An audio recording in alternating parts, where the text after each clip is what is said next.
আসসালামু আলাইকুম। দেশে এবং প্রবাসে যে যেখানে আছেন আশা করি ভালো আছেন। আমি আলহামদুলিল্লাহ ভালো আছি। মাশাআল্লাহ মাশাআল্লাহ। রিজিকের মালিক আল্লাহ তাআলা। দেখেন মাশাআল্লাহ, এই যে ছোট একটি গাছ, আর এটার মধ্যে কিন্তু মোটামুটি ভালো কাঁঠাল আসছে। আল্লাহ তাআলার নিয়ামত, আলহামদুলিল্লাহ। রিজিকের মালিক আল্লাহ তাআলা। আমি সবসময় চেষ্টা করি গ্রামের যে ন্যাচারালগুলো আছে সেগুলো সবসময় ভিডিও ধারণ করে উপস্থাপন করার আপনাদের সামনে। বিশেষ করে যারা বাড়ি থেকে দূরে আছেন, অনেক ভাই ব্রাদার আছে বাড়ি থেকে দূরে আছেন, যাতে আপনারা দূরে বসেও নিজ গ্রামের, নিজ মাতৃভূমির, আমাদের গ্রাম বাংলার ন্যাচারালগুলো দেখতে পারেন। সবসময় আমি চেষ্টা করি। সবাই ভালোবাসা দিবেন, সবাই সবসময় সাথেই থাকবেন। ভিডিওটি কন্টিনিউ করেন, ইনশাল্লাহ অনেক ভালো লাগবে।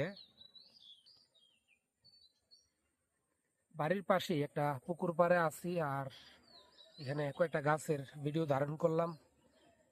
আর এই যে দেখেন প্রকৃতি আসলে কতটা সুন্দর। চতুর্দিকের দৃশ্যটা দেখেন, পাখির ডাক সবকিছু মিলিয়ে খুবই মনোমুগ্ধকর একটা দৃশ্য। চমৎকার গ্রাম বাংলার দৃশ্য। সবাই ভিডিওটি অবশ্যই শেয়ার দিবেন, অন্যকে দেখার সুযোগ করে দিবেন।